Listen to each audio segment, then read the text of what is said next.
a nation at peace, but not at rest. The guns went silent in the spring of 1865. After 4 long years of bloodshed, the American Civil War was finally over. The Union had survived. Slavery had ended. On paper, the nation was whole again. But peace is not the same as healing. Across the country, the scars of war were everywhere. Cities lay in ruins. Railroads were twisted and broken. Farms were burned. Hundreds of thousands of families were grieving sons, fathers, and brothers who would never return. And for millions of newly freed Black Americans, freedom had arrived with uncertainty. They were no longer enslaved, but they were not yet protected. The future was open, but dangerous. The United States faced a question it had never had to answer before. How do you bring a nation back together after it has torn itself apart? President Abraham Lincoln believed reconciliation was the answer. He spoke of malice toward none and charity for all. He imagined a country that could heal through forgiveness and unity. But Lincoln would never see that future. Just days after the war ended, he was assassinated. In his absence, the task of rebuilding fell to a nation that was exhausted, divided, and unsure of itself. The South was defeated, but defiant. The North was victorious, but wary. And the formerly enslaved stood in the middle, free, yet vulnerable. This period became known as Reconstruction. It was America's first attempt at healing after catastrophe, an effort to rebuild the South, redefine freedom, and reunite the nation. For a brief moment, hope seemed possible, but beneath that hope, old resentments remained. Fear replaced trust, and the wounds of war proved deeper than anyone expected. The war had ended, but the struggle for America's future was only just beginning. The moment of hope. The end of the Civil War marked a turning point in American history. With the Union's victory came the official end of slavery, sealed by the 13th Amendment in 1865. For millions of enslaved people, this was a moment that generations had waited for. Freedom was no longer a distant dream, it was now the law of the land. But emancipation did not arrive with instructions. Formerly enslaved people were free, yet they faced an uncertain future in a society that had long denied their humanity. With little money, few resources, and widespread hostility, freedom was both a promise and a challenge. One of the first goals for many freed people was family reunification. Slavery had torn families apart through sale and forced separation. After the war, men and women traveled long distances, placed newspaper ads, and asked soldiers and officials for help in finding loved ones. These searches were acts of hope, rooted in the belief that freedom meant the right to family and dignity. Education became another powerful priority. Under slavery, teaching enslaved people to read or write was often illegal. After emancipation, learning was seen as a path to independence and opportunity. Schools sprang up across the South, often supported by Black churches, Northern missionaries, and aid organizations. Adults and children studied together, driven by the belief that education was essential to building a new life. Land ownership was also central to the hope of freedom. Many freed people believed that true independence required land to farm and support their families. The idea of 40 acres and a mule spread widely, reflecting the hope that the federal government would redistribute land from former slaveholders. For many, land represented security, self-reliance, and a clear break from the past. Recognizing the scale of the transition, the federal government stepped in. In 1865, Congress created the Freedmen's Bureau, officially known as the Bureau of Refugees, Freedmen, and Abandoned Lands. Its purpose was to assist formerly enslaved people and help rebuild the war-torn South.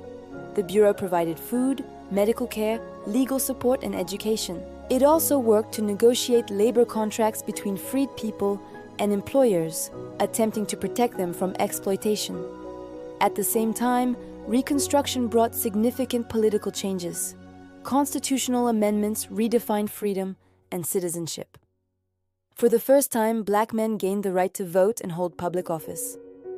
Across the South, New governments formed that included black legislators, something previously unimaginable. These developments signaled the possibility of a more inclusive democracy. For a brief period, optimism filled the air. Many Americans believed the nation was finally confronting its deepest injustices. The war's enormous sacrifices seemed to have meaning. A new, more equal United States felt possible. Yet this moment of hope rested on fragile foundations. While laws had changed, attitudes had not. The future of Reconstruction would depend on whether the nation was willing to defend these gains.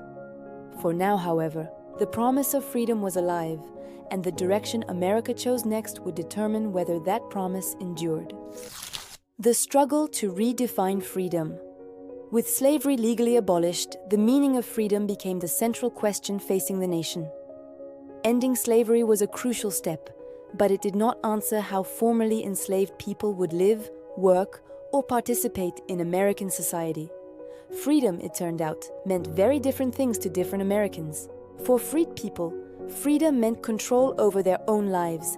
It meant choosing where to work, living with family, receiving an education, and being treated as equal under the law. Many believe freedom should include economic independence and protection from abuse. These expectations were shaped by generations of denial and suffering. For many white Southerners, however, freedom was defined more narrowly.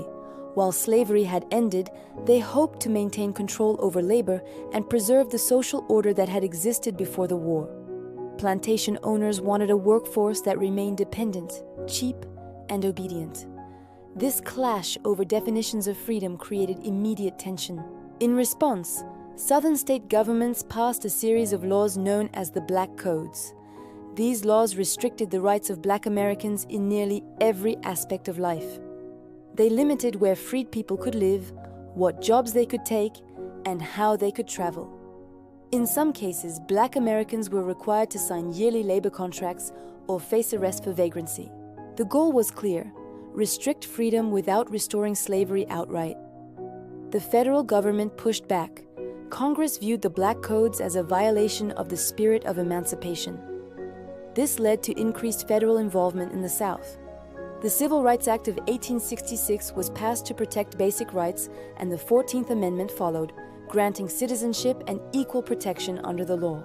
These measures aimed to define freedom as more than just the absence of slavery. Despite these legal advances, enforcement remained inconsistent. Federal authority depended heavily on military presence and political will. In areas where Union troops were stationed, freed people had some protection. In others, local officials ignored federal laws, leaving Black communities vulnerable to intimidation and violence. Economic freedom proved especially difficult to achieve. Most freed people lacked land and capital. Sharecropping emerged as a common system, allowing families to farm land in exchange for a portion of the crops. While it offered short-term survival, it often trapped families in cycles of debt and dependency. Freedom existed in name, but economic power remained out of reach. The struggle to redefine freedom was not only legal or economic, it was social. Freed people sought dignity and respect, while resistance grew among those who feared losing status and control. Violence, intimidation, and legal manipulation became tools to push back against change. Reconstruction revealed a difficult truth: freedom could not survive on laws alone.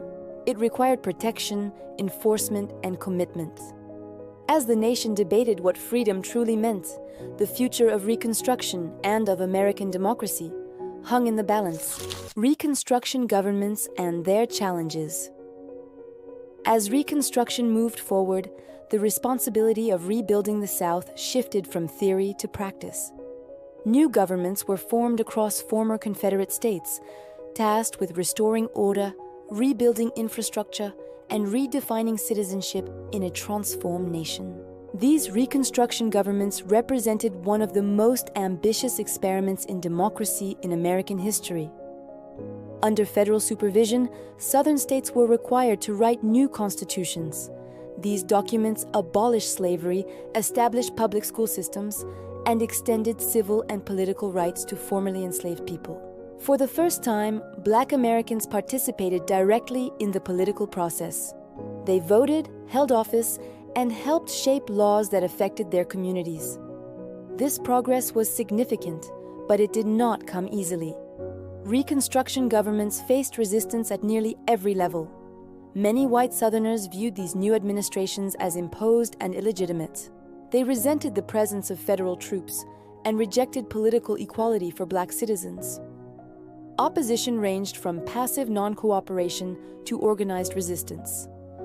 Economic devastation made governance even more difficult. The war had destroyed much of the South's infrastructure. Railroads, bridges, and farms lay in ruins. State governments had limited revenue and enormous rebuilding needs. Funding schools, repairing transportation, and providing basic services strained already fragile budgets. Political divisions added to the challenge. Reconstruction governments were often coalitions made up of formerly enslaved people, white Southern Republicans, and Northern migrants, sometimes labeled carpetbaggers. While these groups shared some goals, they also had differing priorities. These internal tensions weakened their ability to govern effectively. Corruption, though often exaggerated by critics, did exist. Like governments elsewhere at the time, some Reconstruction administrations struggled with mismanagement and fraud. Opponents used these failures to discredit the entire Reconstruction effort, portraying it as chaotic and unworkable. Violence and intimidation further undermined these governments. Threats against elected officials, attacks on voters, and efforts to suppress participation were widespread in many regions. In such an environment, maintaining democratic institutions became increasingly difficult. Laws existed on paper, but enforcing them required constant federal intervention. Despite these obstacles, Reconstruction governments achieved meaningful reforms. They expanded public education, rebuilt essential infrastructure, and laid the groundwork for a more inclusive political system. Their successes, however limited, challenged long-standing assumptions about who could govern in America. Yet these governments depended heavily on federal support. As national attention shifted and political priorities changed in the North, that support began to weaken. Without consistent enforcement, Reconstruction governments grew vulnerable to organized opposition. The fate of Reconstruction would ultimately hinge on whether the federal government was willing to defend these fragile institutions. As resistance intensified and commitment declined, the experiment in rebuilding the South faced an uncertain future. Violence undermines healing. Reconstruction was meant to bring the nation back together, but in many parts of the South, peace existed only on paper. Beneath the surface, resistance was growing, and it would soon turn violent. As formerly enslaved Americans began to vote, attend school, buy land, and even hold public office, many white Southerners saw these changes as a direct threat to the old social order. For them, defeat in war had been humiliating. Equality felt unbearable. Violence became the weapon of choice. Secret organizations formed with a single goal: to stop Reconstruction by any means necessary. The Ku Klux Klan was the most notorious, but it was not alone. These groups operated at night and in silence, hiding behind masks and fear. Their tactics were brutal and deliberate. Black families were dragged from their homes, teachers were beaten for running schools, churches were burned for serving as gathering places. Voting, the very foundation of democracy, became an act of courage and often of danger. The message was clear: freedom had limits, and those who crossed them would pay a price. This violence was not random, it was political. Elections were rigged through intimidation. Ballot boxes were destroyed, Black voters were driven away, and white allies were threatened into silence. In some counties, Reconstruction governments collapsed under the pressure. For a moment, the federal government pushed back. Congress passed the Enforcement Acts, giving the president the power to deploy troops and arrest those involved in terrorist violence. Hundreds of Klan members were prosecuted. In some areas, peace briefly returned, but that response did not last. Northern support for Reconstruction began to fade. Many Americans grew tired of constant conflict in the South. Economic problems at home shifted attention elsewhere. Federal troops were gradually withdrawn, and local law enforcement often refused to protect black citizens. Without protection, fear took over. Families who had once dared to vote or speak publicly pulled back. Communities that had begun to organize dissolved. Some people fled north, not in search of opportunity, but in search of safety. The dream of equal citizenship slowly retreated under the weight of terror. Violence did more than suppress rights.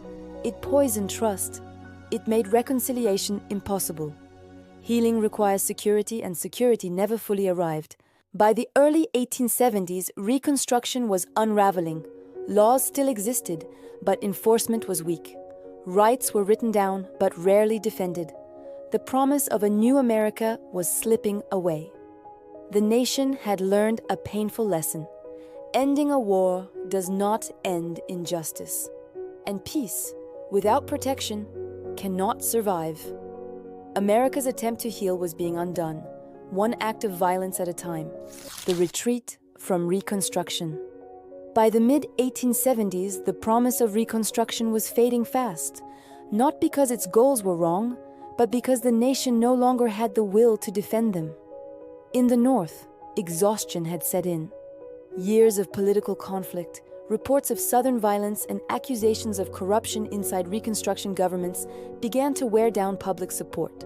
Many white Northern voters, who had once backed equality and federal enforcement, started asking a dangerous question: why are we still fighting this fight?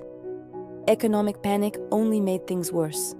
The financial crash of 1873 plunged the country into a deep depression. Banks failed, businesses collapsed, jobs disappeared. For millions of Americans, survival suddenly mattered more than justice. Reconstruction became a burden, something people wanted to move past. Southern white leaders understood this shift perfectly. They rebranded themselves as redeemers, promising order, stability, and local control. But what they truly wanted was a return to power, and they were willing to bargain for it. Slowly, federal protection weakened.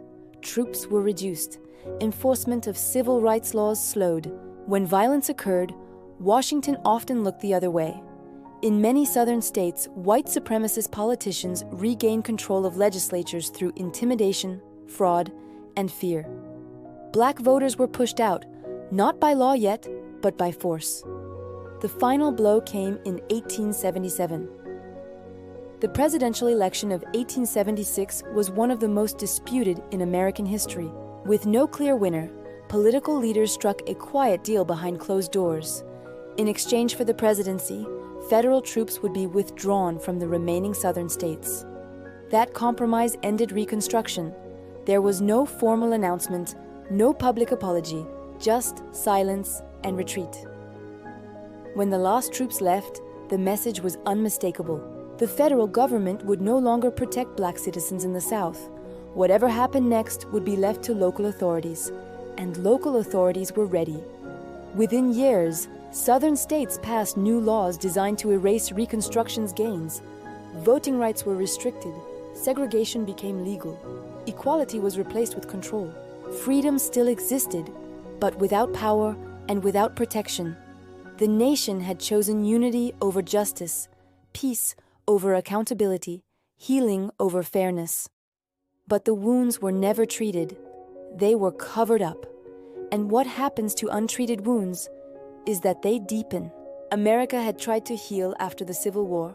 Now it was turning away, leaving millions behind as the scars hardened into permanent divisions. The end of Reconstruction did not bring peace. It brought silence. In the years that followed, the promises made after the Civil War slowly vanished from everyday life. The Constitution still spoke of equal protection and voting rights, but on the ground, those words carried little weight. Without federal enforcement, power shifted completely. Southern state governments moved quickly to reshape society. Laws were rewritten, courts were repurposed. Local officials, once restrained by federal oversight, now operated freely. What had been achieved through sacrifice and struggle was undone, not in one dramatic moment, but piece by piece. For Black Americans, the consequences were immediate and devastating. Voting became nearly impossible. Poll taxes, literacy tests, and arbitrary registration rules blocked the ballot. Violence and intimidation ensured that anyone who challenged the system faced severe consequences. Economic freedom disappeared as well. Sharecropping replaced slavery in form, but not in effect. Families worked land they did not own, trapped in cycles of debt they could not escape. Education systems were segregated and underfunded. Opportunity was restricted by design. This was not chaos. It was a system built on the failure to finish Reconstruction. The federal government had the authority to protect civil rights. It had the legal framework. It even had the moral justification. What it lacked was commitment, and that absence shaped generations. By the end of the 19th century, segregation had become law. In 1896, the Supreme Court declared separate but equal constitutional, locking inequality into the legal structure of the nation. What Reconstruction tried to prevent was now official. The Civil War had ended slavery. Reconstruction tried to redefine freedom. But when it failed, America accepted a version of peace that required forgetting its promises. The consequences did not fade with time. They hardened. They shaped where people lived, how they were educated, how wealth was distributed, and whose voices were heard. They influenced politics, culture, and identity, long after the war itself had passed into history. Reconstruction was not just a chapter that ended, it was a turning point that echoed forward, and its failure became a shadow that stretched across the next century. America did not fail to heal because it forgot the war. It failed because it tried to move forward without finishing the work the war demanded. Reconstruction was never just about rebuilding cities or rewriting laws. It was about deciding what freedom truly meant and who it was meant for. When that question became uncomfortable, the nation stepped back, and that decision changed everything. The wounds left behind did not disappear.